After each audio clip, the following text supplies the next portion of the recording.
Hello and welcome to another video. In this video, I want to cover the signings that Manchester United made this summer and go over specifically why they signed them, what kind of player they are, and what we can expect from them. Obviously, we've seen a couple of games now from Joshua Zirkzee. We've seen starts from him, from De Ligt, and from Mazraoui, not yet from Ugarte, but I want to use this opportunity at the end of the window during this international break to cover really detailed why we signed them, what kind of player they are, and what we need to do to get the most out of them. So I want to start with Joshua Zirkzee, the first signing that we made this summer. And I think this is one where, as an attacking player, as a striker, it's easier to see exactly what he brings to the table. This is the type of player he was last season as a striker. The standout stats for Joshua Zirkzee are, when looking at this, that he is a player who is aggressive at creating play, at good box entries, assists, key passes, take-ons, all of that, and would in general create a lot of play. Now, the concerns around Joshua Zirkzee are: does he do enough to score goals? Is he going to be a prolific scorer? And the answer to that is probably not. That's not the type of player he is, and more on that in a moment. But he did score a decent number of goals. His shot conversion was pretty good, better than his XG. As you can see here, he outperformed it, so that puts him in a higher ranking there as a finisher. That means that though he does not often get into the best positions as a striker to score, mostly because he's dropping in and creating play, when he does, he actually has a pretty good shot conversion. Gets involved as a striker, very highly involved there. A very good presser as well. I think statistically, he was one of the best pressing forwards in Serie A last season and the Young Player of the Year. Decent in the air. Again, doesn't get in close for close range shots very often, but does kind of help you work into the goal. Good on the ball, good in take-ons, all of that. So, somebody that does get himself involved in play a lot, builds you up, but essentially is a lot more facilitating for other players, but definitely can get into the box and score some goals too, and is good at it when he does so. If we look at last season and we look at his sort of heat map here for this season overall, you can see that he's dropping all around, in a lot of ways similar to what we saw out of Anthony Martial for a little while, with the difference that Zirkzee definitely spreads it on both sides and is not so much drifting to the left specifically. He's very centrally focused. When you go through his stats, 11 goals, which is not bad, on 9 expected goals. So again, he outperformed his goal scoring there. Only missed 4 big chances. Almost all his goals coming from inside the box, only 1 outside. 5 left foot, 6 right foot, so good with both feet. 4 assists, but again, 11 big chances created. But again, when you're talking about a striker like this and his chance creation, it's not so much about creating the goals themselves, but about facilitating play as a false 9, getting it out to the right players and all of that. Now, if we look at how he's played so far in the early Premier League, we can see similar. He's not, it's early, so that's why the heat map isn't so filled in. But we're probably, once again, a little bit too focused on our left side, getting over there. That just tends to be, we tend to be a little bit imbalanced in how we play. But you can see he's kind of getting around all over the place.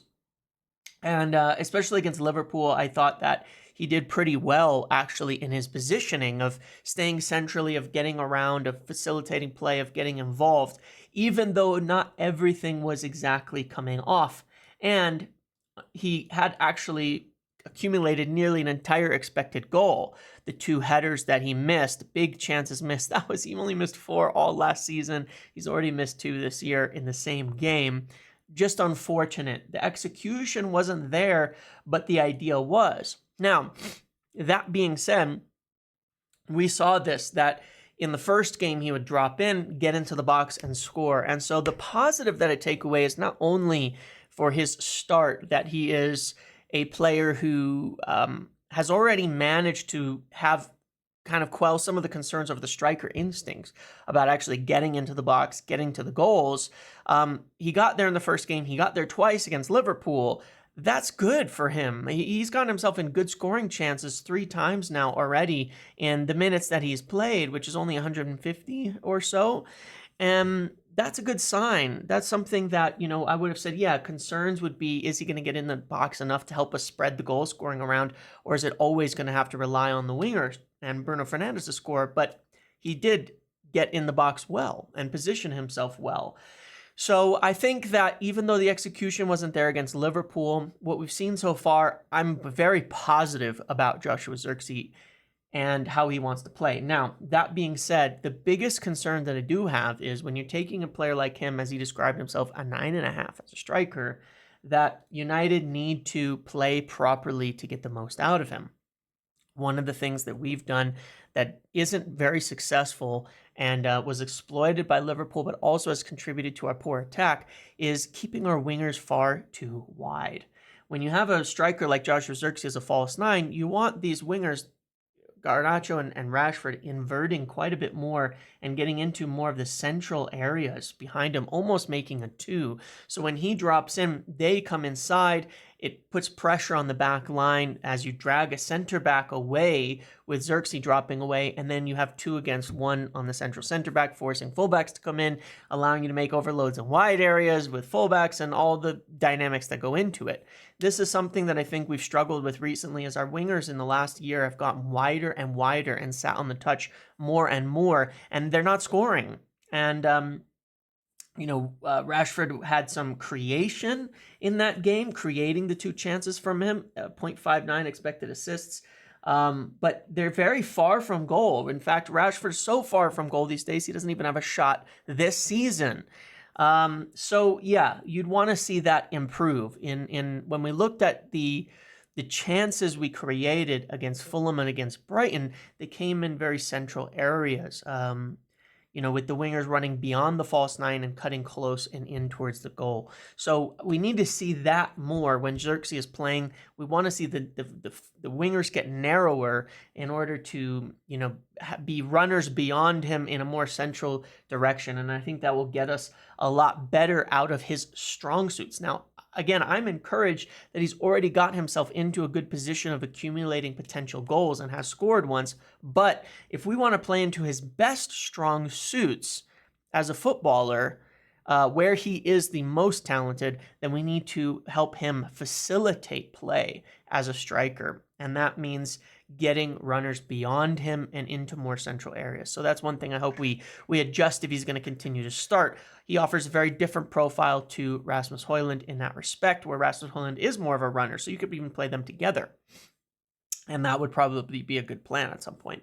But yes, so a really good signing. I think someone that offers us something different and potentially gives us a way to get more out of Rashford and Garnacho, as it suits their play styles well to get narrower and run in behind, but we need to facilitate that properly with our system. So, we'll see how this works, because this is not a prolific striker in terms of a Erling Haaland type of player. This is a player who, you signed him, you've got to play a system that suits him and that plays into his strong suits, because he's not going to be that prolific goal scorer. So those would be the concerns that you would have with him. The pros: great creator of play, someone who can get others involved, someone who can really suit our fast, direct forwards in Rashford, Højlund, and Garnacho.